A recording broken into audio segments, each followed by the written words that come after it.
नमस्कार दोस्तों, मेरा नाम है मनीष कुमार सिंह और आपका बहुत-बहुत स्वागत करता हूं मैं 4 पीएम महाराष्ट्र में। दोस्तों, महाराष्ट्र की राजनीति से हम एक-एक करके चुन-चुन के वो खबरें आपके सामने लेके आते हैं, जो कि आपको जाननी बेहद ज़रूरी होती है और पॉलिटिकल अगर इंटरेस्ट है किसी को, तो ये खबरें उनके लिए बहुत ही ज़्यादा इम्पोर्टेंट हो जाती हैं। क्योंकि महाराष्ट्र में हर दिन कुछ न कुछ उतार-चढ़ाव देखने को मिलता है और एक बड़ी खबर जो महाराष्ट्र से निकल कर के अब सामने आ रही है,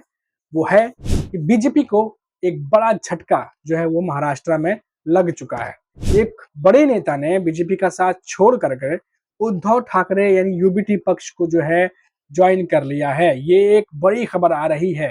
देखिए एक-एक करके कैसे जो नेता जा रहे हैं उन सब पर हम चर्चा करेंगे और बीजेपी के पूर्व विधायक रहे रमेश कुथे जो है उन्होंने उद्धव ठाकरे यानी यूबीटी पक्ष में जो है उन्होंने जॉइन कर लिया है, उसमें शामिल हो गए हैं। रमेश कुथे के लिए एक तरह की ये घर वापसी कही जा सकती है क्योंकि 1995 और 1999 के महाराष्ट्र विधानसभा चुनाव में शिवसेना के टिकट पर ही वो विधायक चुने गए थे। अब रमेश ने मुंबई में शिवसेना जो है यूबीटी पक्ष, उनके प्रमुख और पूर्व मुख्यमंत्री रहे उद्धव ठाकरे, उनके आवास पर मातोश्री में मुलाकात की। इस बैठक के बाद मातोश्री में ही वो ठाकरे गुट में शामिल हो गए और आपको बता दें कि इस बैठक के बाद मातोश्री में जो है उनकी मुलाकात हुई, वहीं वो शामिल हो गए और रमेश कुथे जो है 2018 में शिवसेना से बीजेपी में आए थे,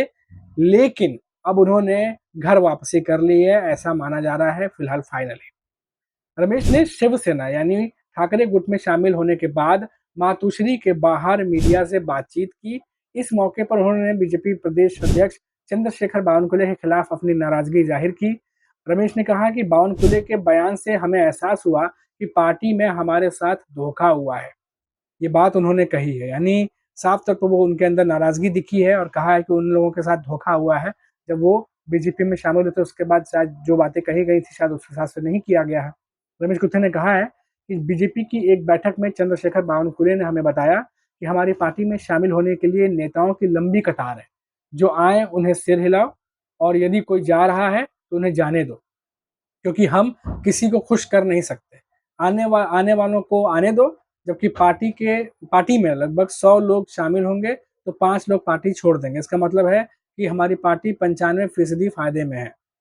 ये और रमेश कुथे ने आगे कहा कि बावनकुले की बात सुनकर मुझे लगा कि मेरे साथ धोखा हुआ है, इसलिए मैंने ठाकरे गुट में शामिल होने का फैसला किया है। आज मैं मातोश्री आया, उद्धव ठाकरे से बात की और आधिकारिक तौर पर शिवसेना में शामिल हो गया।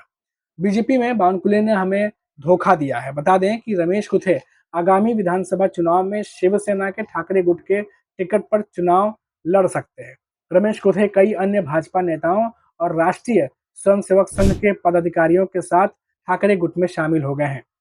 अब ये जो बड़ा बदलाव है, जो देखा जा रहा है एक तरीके से, जैसा कि बयान दिया इन्होंने, अगर इनके बयान को देखें तो चंद्रशेखर बावनकुले के साथ-साथ पार्टी से भी इनकी नाराज़गी साफ दिखाई दे रही है, क्योंकि ये पहले शिवसेना में ही थे और शिवसेना का साथ छोड़ कर के जो है 2018 में वो बीजेपी का दामन इन्होंने थामा था और 2018 से लेके 2024 तक जो रमेश कुथे हैं वो बीजेपी के साथ रहे। लोकसभा चुनाव में हमने देखा कि क्या रिज़ल्ट आया, जिसके बाद से हम आपको लगातार बता रहे थे कि महाराष्ट्र में पॉलिटिक्स जो है वो अब गरमाने वाली है।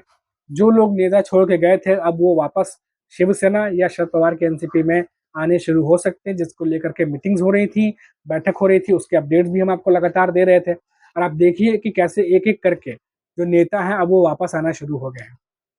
और वापस आने के साथ ही जो एक कॉमन चीज़ दिखाई दे रही है वो ये है कि जितने भी नेता पार्टी छोड़ के गए थे, जो बीजेपी में शामिल हुए थे, जो महायुति में शामिल हुए थे, वो सभी के सभी नेता नाराज़गी की वजह से पार्टी छोड़ रहे हैं, गठबंधन छोड़ रहे हैं और वापस जो है वो उद्धव ठाकरे की पार्टी या शरद पवार की पार्टी कह लें, उनमें वापसी कर रहे हैं।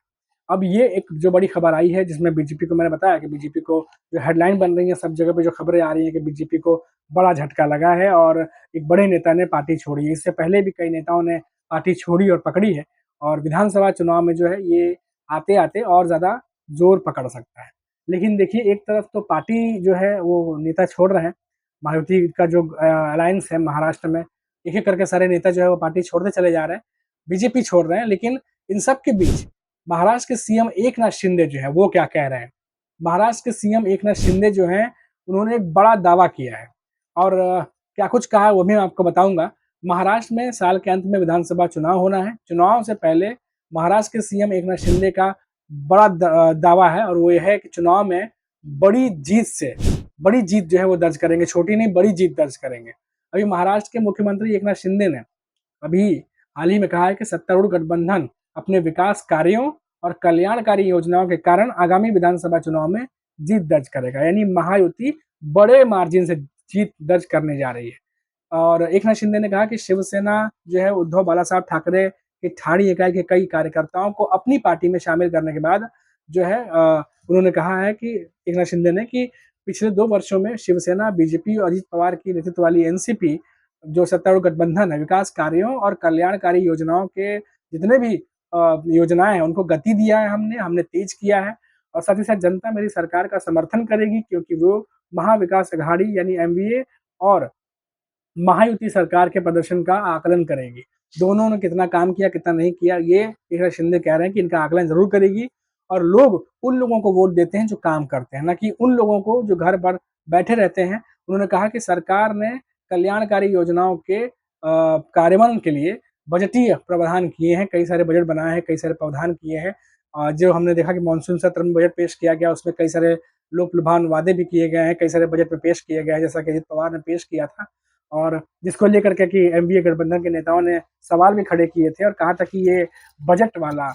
जो कह सकते हैं चुनावी बजट है ये और इससे कोई जनता को कोई लेना देना नहीं है। ये 2022 के बाद से सरकार ने कुछ खास किया नहीं, तो ये दिखाने का एक तरीका है कि वो काफ़ी कुछ कर रहे हैं महाराष्ट्र की जनता के लिए। ये तमाम बातें जो है एनडीए गठबंधन के नेताओं ने कही थी और जवाबी हमला इस बजट पर जो है उन्होंने किया था। अब इन्हीं सारे कार्यों के बल पर एकनाथ शिंदे अब ये दावा कर रहे हैं कि जो हमने स्कीमें लाई हैं, जो योजनाएं लाए हैं, जिस तरीके से जो विकास की जो गति है महाराष्ट्र में उसको हमने तेज किया है, तो इन तमाम कार्यों को जनता देख रही है और ज़रूर दोनों ही जो गठबंधन है, एनडीए गठबंधन और महायुति, उनके कार्यों का आकलन करेगी जनता, उसके बाद वोट करेगी और अगर आकलन करती है तो हम बड़े मार्जिन से जो है वो विधानसभा सीट जीतेंगे। ये बात एकनाथ शिंदे कह रहे हैं। लेकिन देखिए